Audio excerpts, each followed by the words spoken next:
The Egyptian Invasion. Mohammed Maimun Shenawi, the rector of Al-Azhar University, wished the Egyptian expeditionary force, initially consisting of some 6,000 troops, Godspeed as it crossed the border at Rafah on the 15th of May. The hour of jihad has struck. 100 of you will defeat 1,000 of the infidels. This is the hour in which Allah promised paradise. Fighters, this is a war there is no avoiding. To defend your women, homes, and the fatherland of your fathers and forefathers. The Egyptian invasion, of course, was geared not, at least in any immediate sense, to defending Egypt, but to preventing Israel's establishment, or perhaps destroying the Yishuv, and to saving the Palestinian Arabs.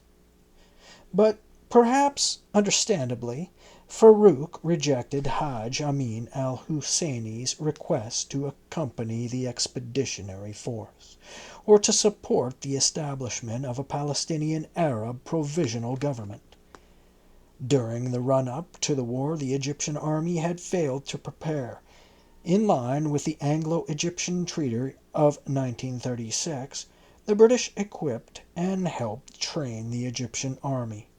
But during World War II, with its loyalties in doubt, the British did not expand or modernize the force.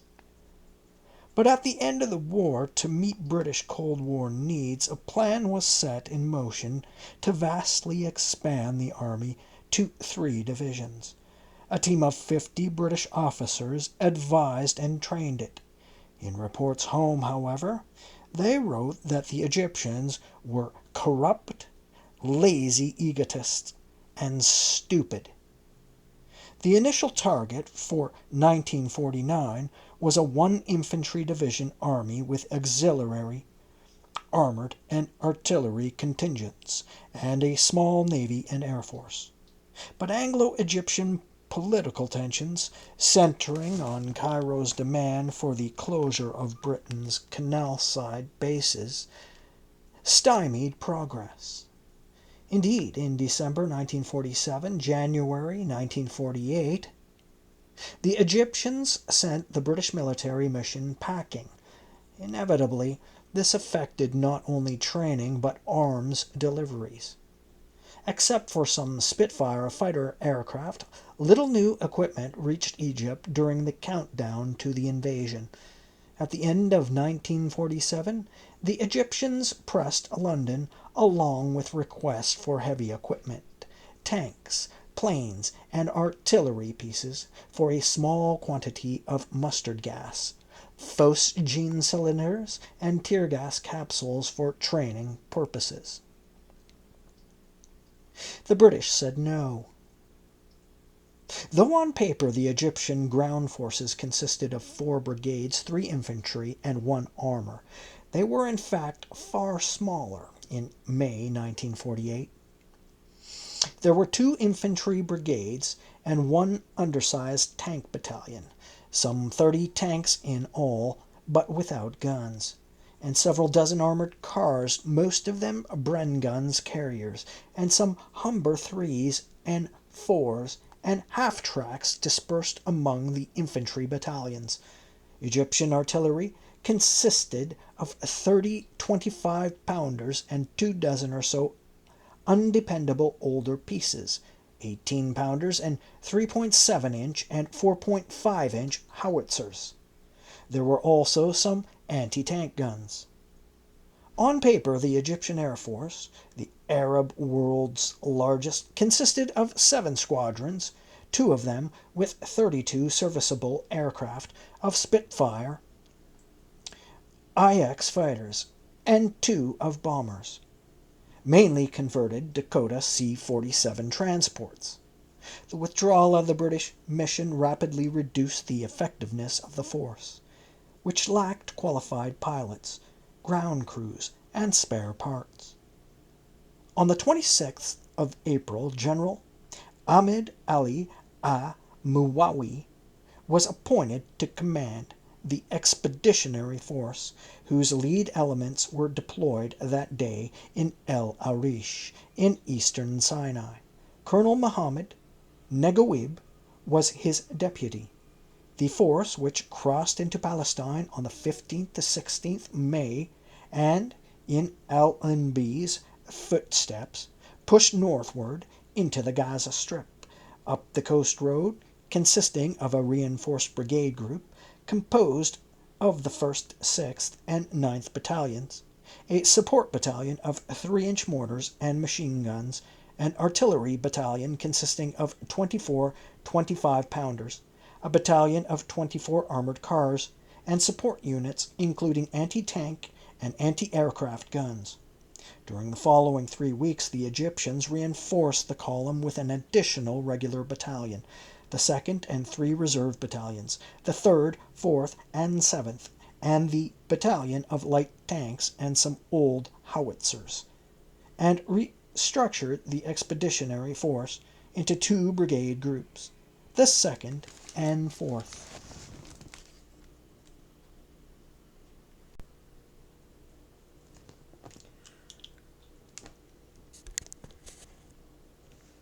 But the invasion was preceded by the entry into Palestine, while still another British rule of 2 smaller forces, one of Muslim Brotherhood volunteers in April and the other of regular Egyptian Army volunteers on the 6th of May.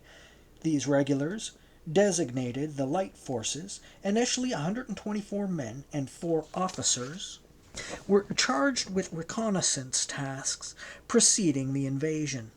With the invasion, the light forces, beefed up with more regulars and later reserve units, were joined to the Muslim Brotherhood volunteers, whose number also substantially increased. Some of the additional recruits hailed from the Maghreb, and improvised battalions were organized.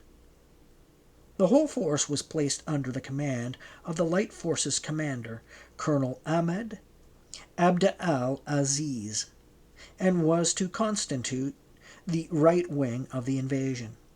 Some of the Muslim Brotherhood volunteers had been in the northern Negev for weeks and had twice unsuccessfully attacked Kibbutz Kfar Darum on the 14th of April and the 10th of May. On the 19th of May, Abd al-Aziz's force headed eastward, occupying Beersheba, and then veered northeastward into the Hebron Hills, passing through Hebron and reaching the Bethlehem area and the outskirts of Jerusalem 3 days later. On the 22nd to the 24th of May, the force joined the Legion and local irregulars in the attack on Kibbutz Ramat Rachel. It is just possible that this force split from the main Egyptian thrust up the coast road and, contrary to orders, advanced towards Hebron Bethlehem because Abd al-Aziz refused to accept al-Muwawi's authority, and because Palestinian Arab notables from the Hebron Bethlehem area had pleaded with him to come and protect them. But it is more likely that, at the last minute, Cairo decided to split the expeditionary force and dispatch Abd al-Aziz's slapdash brigade northeastward to occupy as much as possible of the West Bank to avert a complete Jordanian takeover. Moreover, installing the brigade in the Hebron-Bethlehem area had the advantage of threatening the left flank of the Israeli forces trying to bar the main Egyptian push northward. Al-Muwawi's main force advanced slowly and cautiously up the coast road. The tardiness was due in part to severe logistical disabilities. Nasser, then a major, later recalled that his troops had gone into Palestine without combat rations or a field kitchen. He was given £1,000, and I bought all the cheese and olives I could lay hands on in Gaza. My heart ached At the thought of the soldier who was to attack fortified positions with his bare body and then sit in a hole like a mouse nibbling away at a piece of cheese, my heart cried out with every beat, "This is no war." Al-Muwawi was also worried by the threat posed by the kibbutzim along his route of march. They could harry his supply convoys and might try to cut off his forward units. He was to expend great resources in subduing the kibbutzim at the expense of pressing speedily northward. The Haganah held the northern Negev approaches and the settlement enclave in the northern Negev with 2 brigades, Gavati in the north with 5 battalions, and the Palma Negev Brigade in the south with 2 battalions, the 2nd and 8th, 2 additional battalions, the 7th and the 9th, the later constituted as a radar force, based on 30 jeeps, each mounting 2 machine guns, were hastily organized and reached the Negev in the 3rd week of May. Together, the 2 brigades had come 4,000 to 5,000 troops. Together, the 2 brigades had some 4,000 to 5,000 troops. Gavati was organized in regular battalions. Some of the Negev's brigade troops, especially from the original 2 battalions, were dispersed among the settlements. The brigades had several dozen Israeli-made armored cars and 2 and 3-inch mortars, but in the first days of the invasion, no field artillery or proper armor.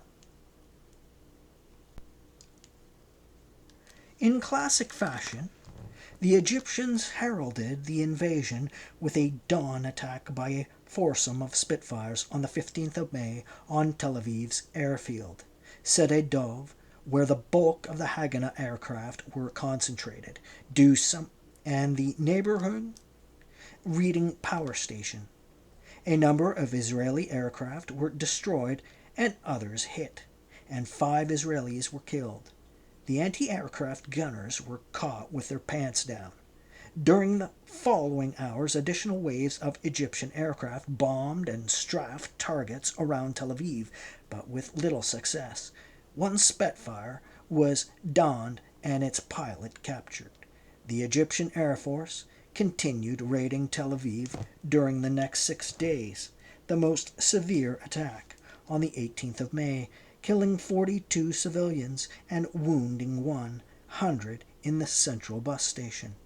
The attacks and the complete absence of Israeli interceptors severely, if briefly, shook civilian morale and caused serious economic harm. But the Egyptian losses, including 5 Spitfires shot down by British airmen on the 22nd of May when the Egyptians mistakenly bombed Ramat David Airfield, east of Haifa, which was still in British hands, and more effective anti-aircraft defenses, brought the Egyptian air raids, which were never more than extremely light by World War II standards, to a halt. By the end of May, the Egyptians had lost almost the whole Spitfire squadron based in El Arish, including many of their best pilots.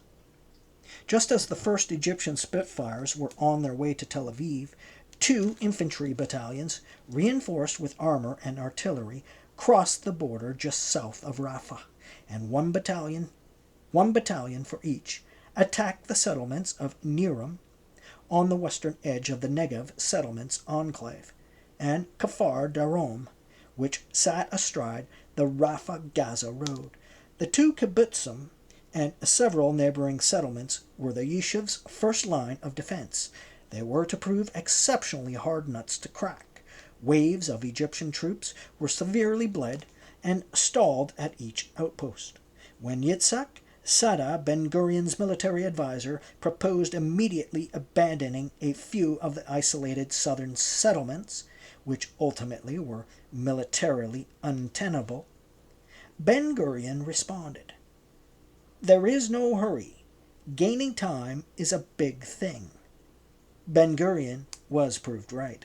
The Egyptian thrust lost momentum, and the Haganah gained time in which to reposition the forces and absorb and deploy the heavy weapons that it had purchased in Europe and the United States, but had been unable to bring in before the 15th of May. Nirim, in Arabic, Dangour, was defended by 45 well-entrenched Haganah members, 12 of them women, armed only with light weapons.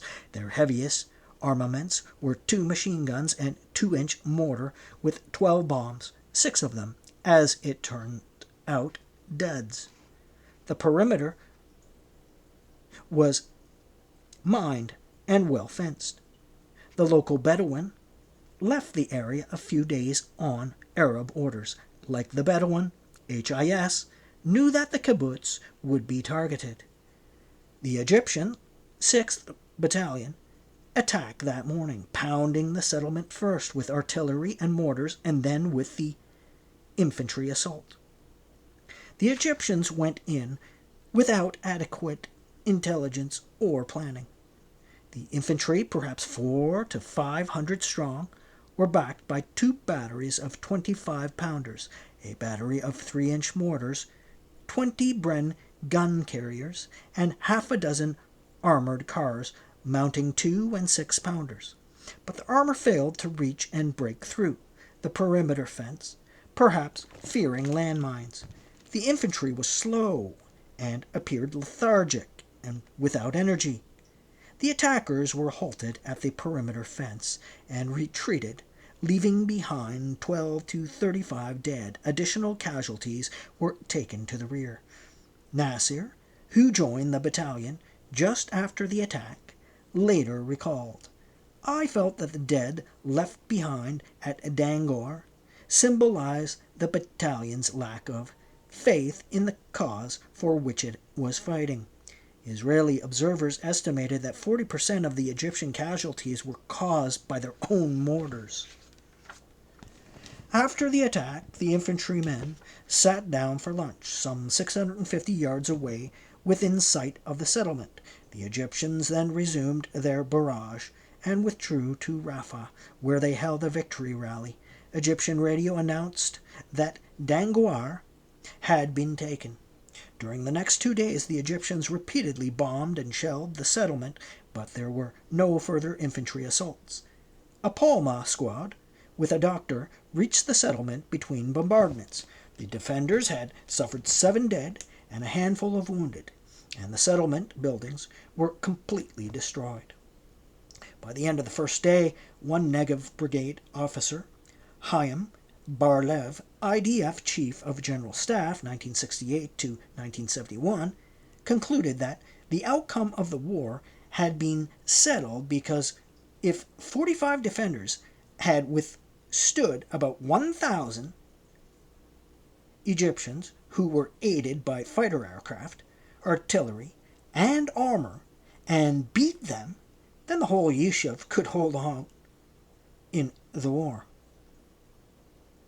Something similar happened at Kfar Daram, which Muslim Brotherhood fighters had previously attacked.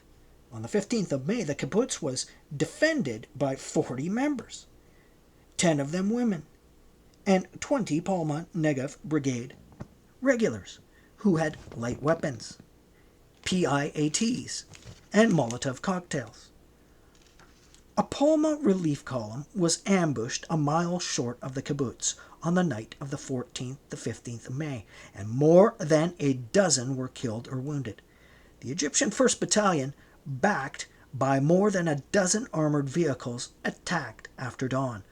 Dozens of infantrymen and perhaps a few vehicles were hit, and the battalion commanded by Saeed Taha withdrew, and then, bypassing the settlement headed for Gaza, 3 of Kfar Daram's defenders were killed and 30 were wounded. A number of Israeli settlements to the east, Nir Am, Be'eri, and Be'erut Yitzhak, were heavily shelled but not assaulted.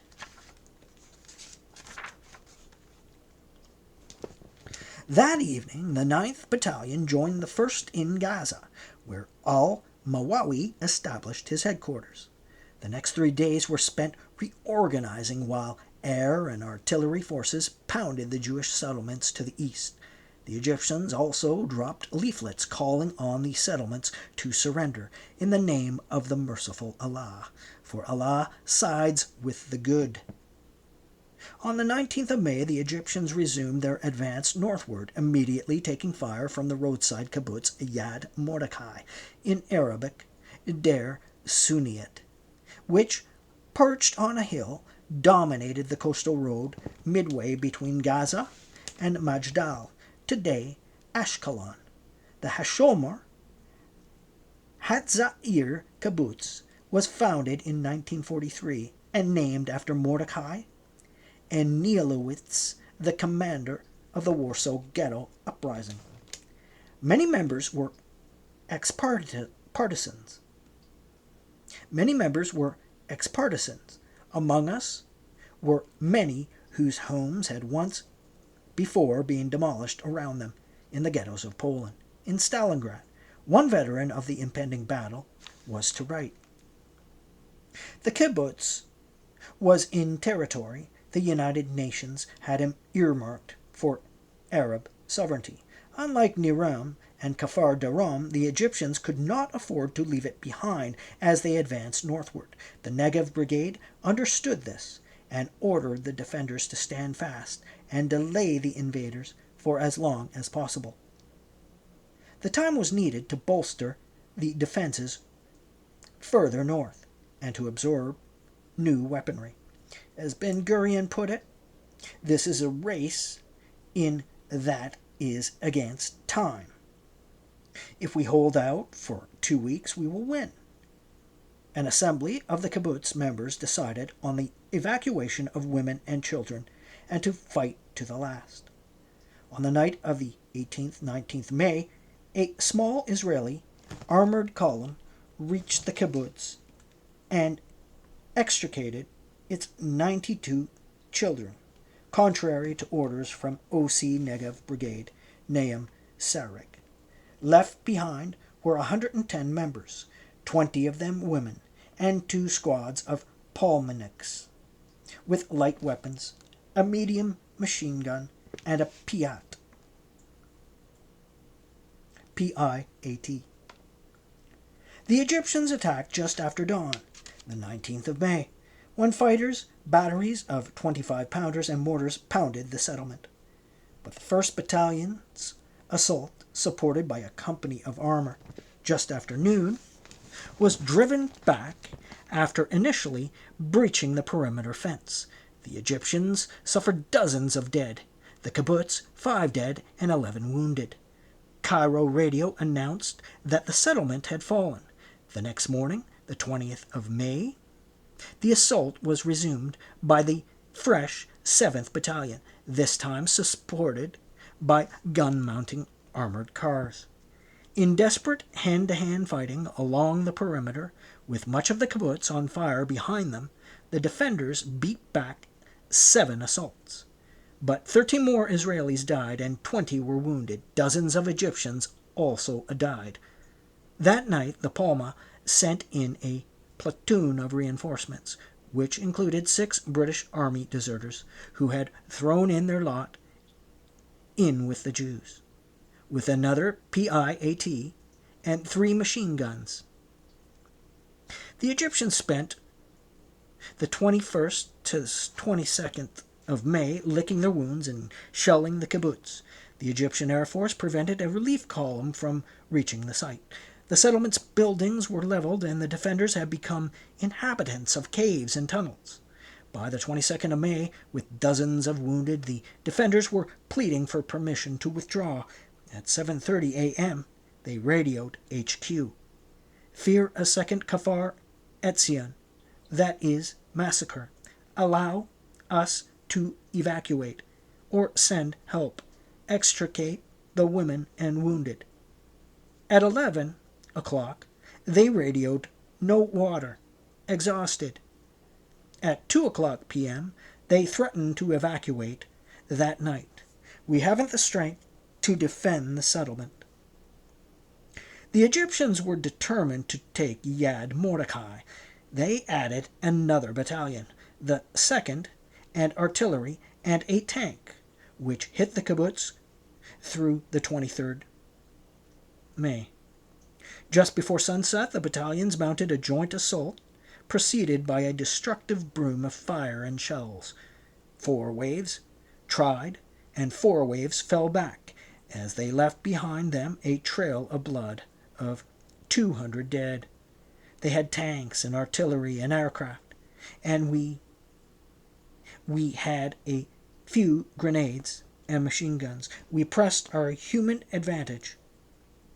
We had what to fight for our beloved settlement, for the children who had come back to the site, and yes, also for the name of Mordecai Emeliowicz. It is possible we did not know it, but our war was a sort of reprisal for his death there on foreign soil, in a war without a future. By nightfall, half the defenders were dead or wounded. Under cover of darkness, the Negev Brigade sent a company of Palmaniks in armored vehicles to extricate the wounded. The column was spotted and attacked, but some vehicles made it through and linked up with the kibbutz. The relief force informed the kibbutzniks that only the wounded were to be extracted. The fit were to fight on. All realized, however, that the situation was hopeless. Contrary to orders, the kibbutzniks decided to break out during the night on foot. They were assisted by the armored cars who took out the seriously wounded. The Egyptians haphazardly shelled the area, but failed to halt the evacuation.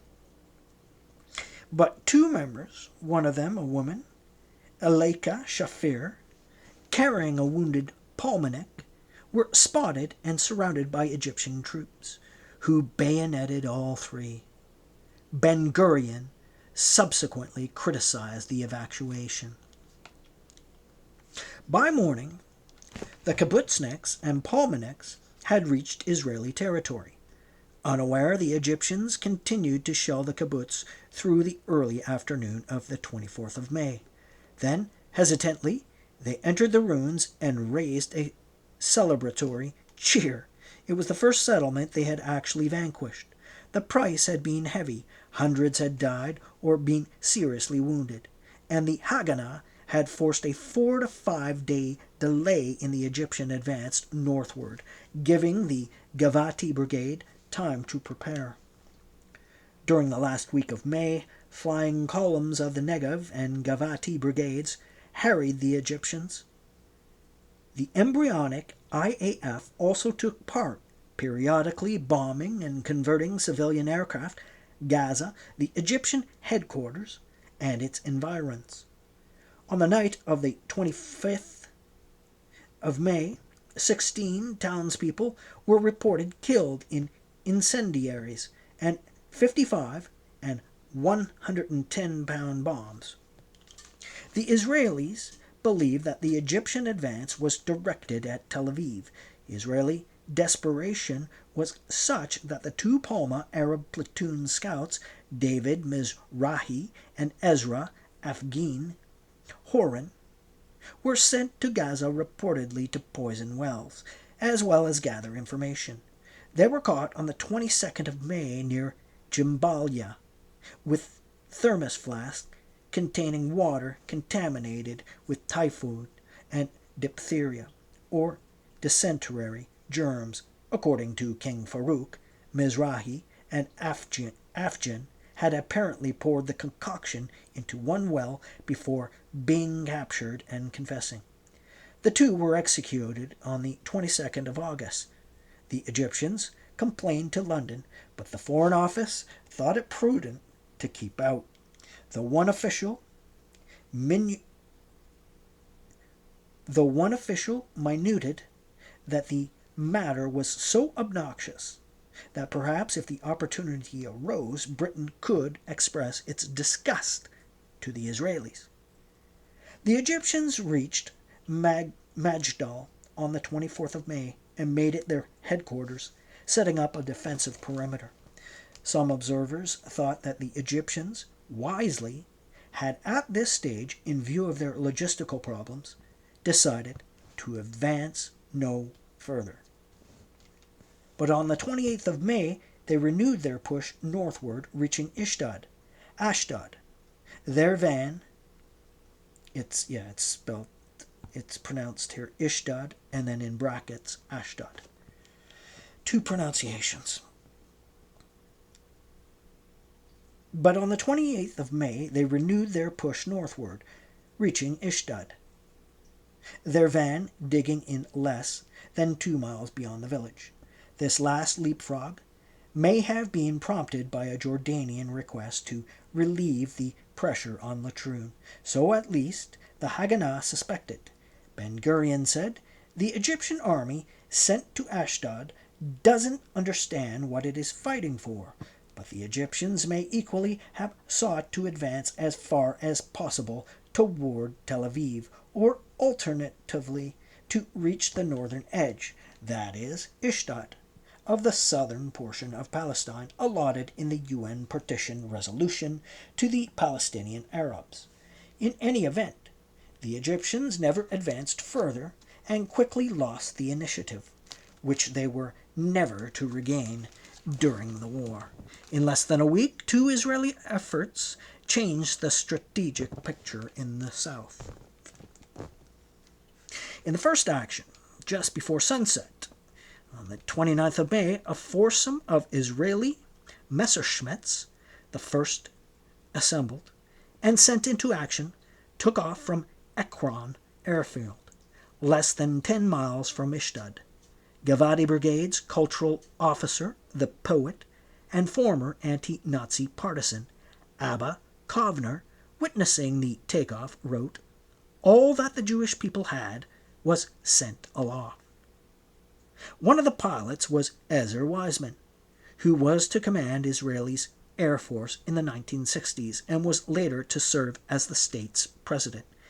He later recalled, "As soon as we got up into the air, we could see anti-aircraft fire directed at us from Ashdod. We swung out to sea, climbing to 7,000 feet, and swooped toward the Egyptian column.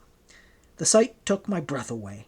The Egyptian army, in all its power and glory, was spread along the road and knew more or less what stood between it and Tel Aviv. 2.5 companies of the Givati Brigade, anxiety-stricken and exhausted. I must confess, I had a profound sense of fulfillment, a great mission." The lead pilot, Lou Leonard, who had flown in the U.S. Air Force in the Philippines, was quoted by Ben-Gurion as saying that he had never encountered such AA fire.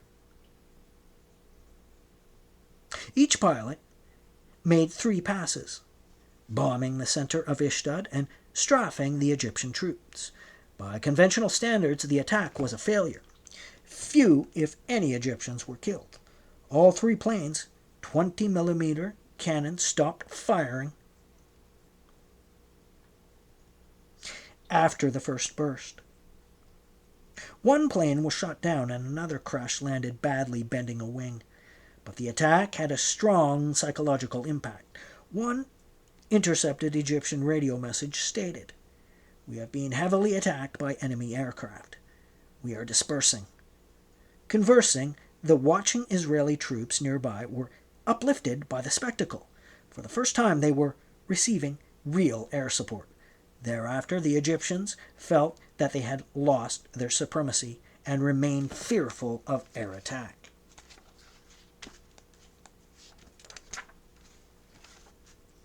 The next blow was on the ground.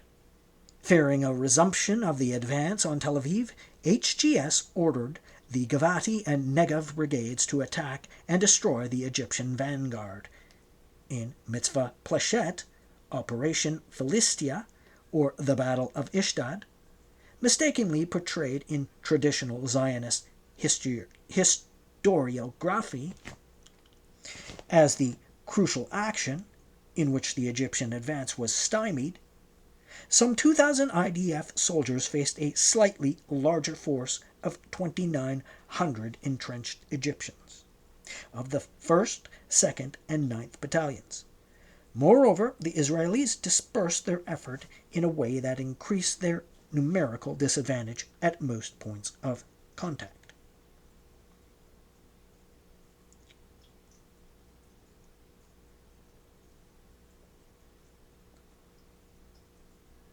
Elements of the two Israeli brigades, supported by a battery of 65 mm artillery and a pair of 120 mm mortars, attacked Ishtad and the Ishtad or Sukrir bridge to the north on the 2nd and 3rd of June. They briefly captured houses on the village outskirts, but were driven off with serious losses. Elsewhere, the attackers were firmly repulsed by the Egyptians. Many were hit during the retreat. Some 50 Israelis were killed or went missing, and another 50 were wounded. Egyptian losses are unknown.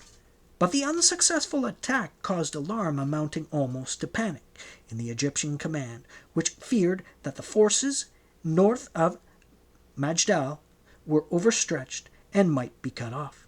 One Egyptian diarist recorded, Front Commander Nigawib reports that his forces are bombarded from the air by artillery and by mortars, and that the Jews launched an assault which was barely beaten off. The headquarters was badly damaged and the telephone lines were cut.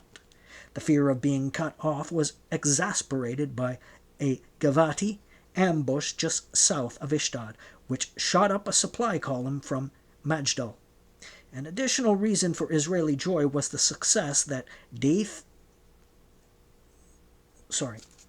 An additional reason for Israeli joy was the success that day, 3rd of June, of the lone operational Israeli Messerschmitt piloted by Mordecai Alon. He intercepted and downed 2 converted Egyptian Dakotas on a bombing mission over Tel Aviv. The Egyptian advance had come to a halt before Operation Pleshet, but the attack nonetheless had serious and, from the Israeli perspective, positive consequences. An Arab chronicler, Kamal Ismail al-Sharif, was to write, in accordance with a plan worked out by the Arab states, the Egyptian army was to have advanced to Yavna, but immediately upon the arrival of the Egyptian van at Ishtad, the enemy launched a strong attack. Though it was repulsed, the enemy achieved at least one objective, the pinning down of the Egyptian army in Ishtad. It would be no exaggeration to say that the Jewish attack on Ishtad was a turning point in the Israeli-Egyptian struggle. The Egyptian command was forced to change its plans. Instead of continuing to chase after the Zionist gangs, the command decided to limit itself to severing the Negev from the rest of the country. In other words, all thought of driving on Yavna and onward to Tel Aviv was driven out by Egyptian minds. Al-Mawawi radioed Cairo that lacking men and equipment had already overextended. He could not advance one step further without courting disaster. But the Egyptians had achieved one important success before coming to rest at Ishtad. During the Battle of Yad Mordecai, the 1st Battalion had advanced eastward from Majdal along the road through Fallujah to Beit Jibrin, linking up with the right arm of the invasion force in the Hebron Hills. The troops dug in and established a chain of positions on either side of the road, thus both securing the west-east access and linking the invasion's 2 arms and cutting off the 24 Jewish settlements south of the road, effectively besieging them and the Negev Brigade. At the same time, as Nasser later pointed out, this also had the effect of further dispersing the Egyptian expeditionary force at the end of long lines of communication. The battalions became so scattered that their main concern was to defend themselves and protect their lines of communication. We had lost all power of initiative. During the following months, Egyptian energies were devoted to maintaining and even expanding the west-east chain of positions and to assuring the continued siege of the settlement enclave, while Israeli energies were devoted to breaking through, lifting the siege, and linking up with a settlements with the settlements while driving a wedge between the western and eastern arms of the Egyptian army. About halfway between Majdal and Beit Jibrin stood the Iraq Sawidan police fort, which dominated the west-east road as well as the secondary north-south road running east of and parallel to the coast road. The Israelis were to dub the fort at the crossroads the Monster on the Hill. With its evacuation by the British on the 12th of May, it had been occupied by Muslim Brotherhood irregulars. On the 22nd of May, Egyptian regulars replaced them and then unsuccessfully attacked the well-fortified kibbutz Negba about a mile to the north. Negba was to remain a focus of Egyptian attention until the start of the first truce on the 11th of June. On the 1st and 2nd of June, the Egyptian 1st Battalion attacked in force with hundreds of infantrymen, backed by fighter bombers, a company of light tanks, a company of armored cars, and 3 batteries of field artillery. The settlements, 70 members, reinforced by 70 Gavati troopers, beat them off.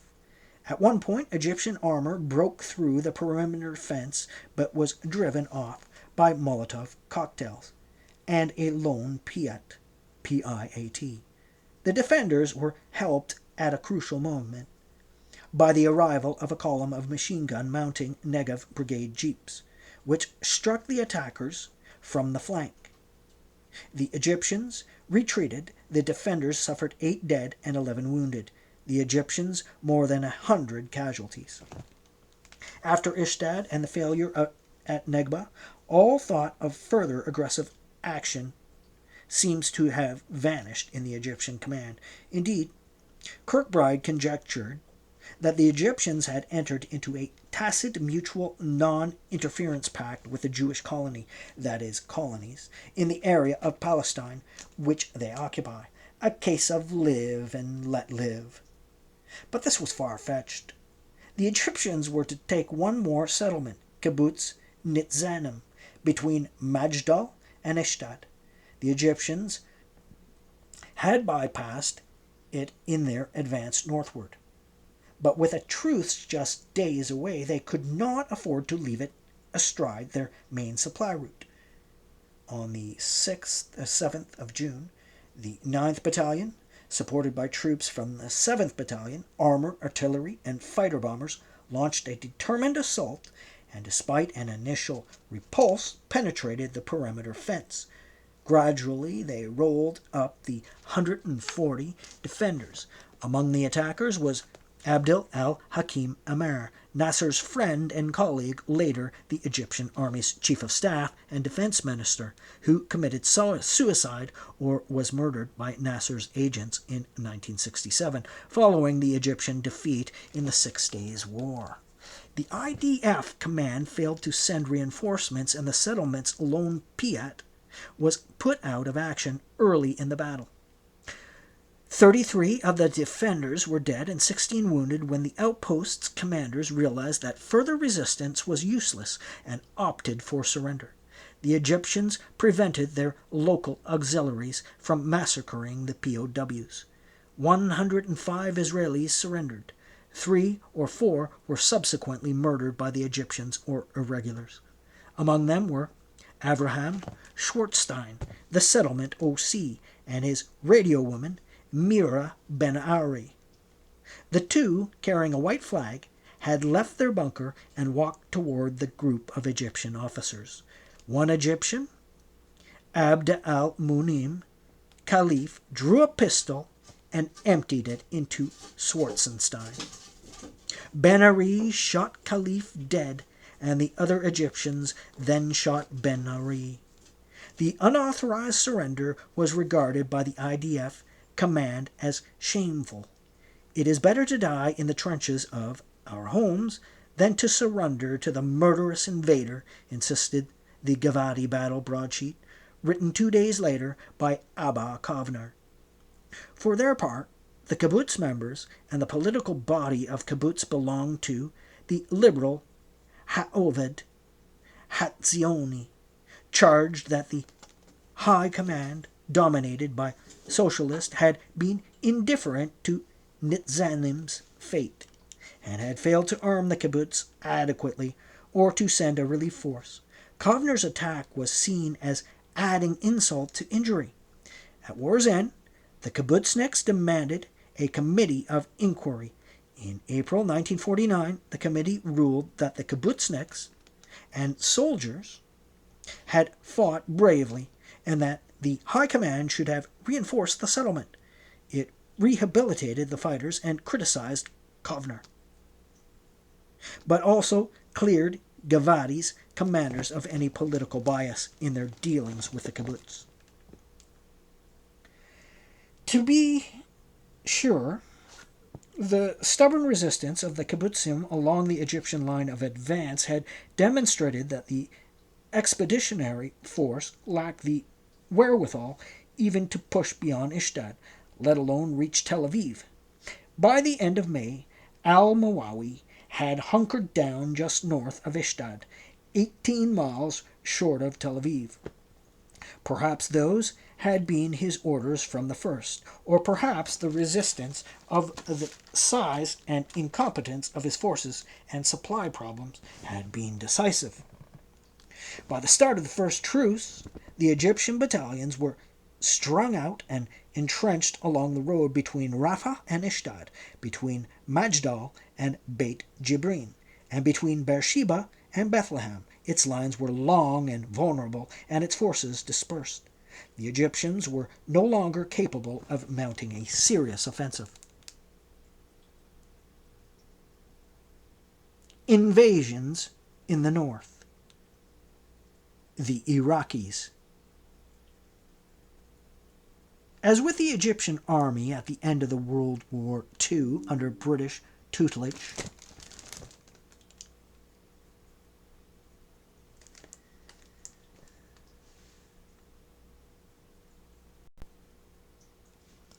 plans were tabled for the modernization and expansion of the Iraqi army, which had been established with British assistance in the 1930s.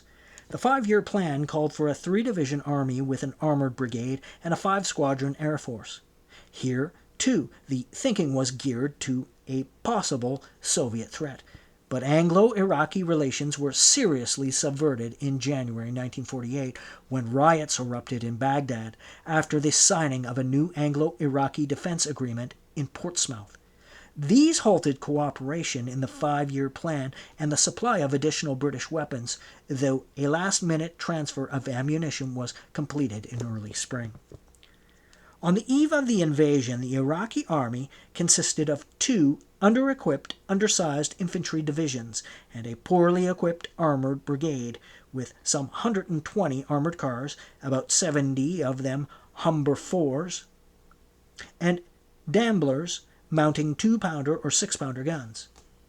The Army had 2 operational artillery battalions, one equipped with modern 25-pounders and the other with obsolescent 3.5-inch and 4.5-inch howitzers. There were also 2 battalions of 6-inch howitzers in extremely poor condition. Most of the artillery ammunition was old and undependable. Some of it dated from 1916 and 1917. Though the 25-pounders had a stock of 18,000 modern shells. The Army also had 17-pounder anti-tank guns and some anti-aircraft artillery. In March 1948, the Iraqi Air Force boasted 62 aircraft, about half of them Anson transport planes that were convertible to bombers and Gladiator fighter bombers. Only 3 were modern Fury fighter bombers. All the rest were old and in poor maintenance. Another 7 Furies reached Iraq during April and May, but without guns, ammunition, or spare parts.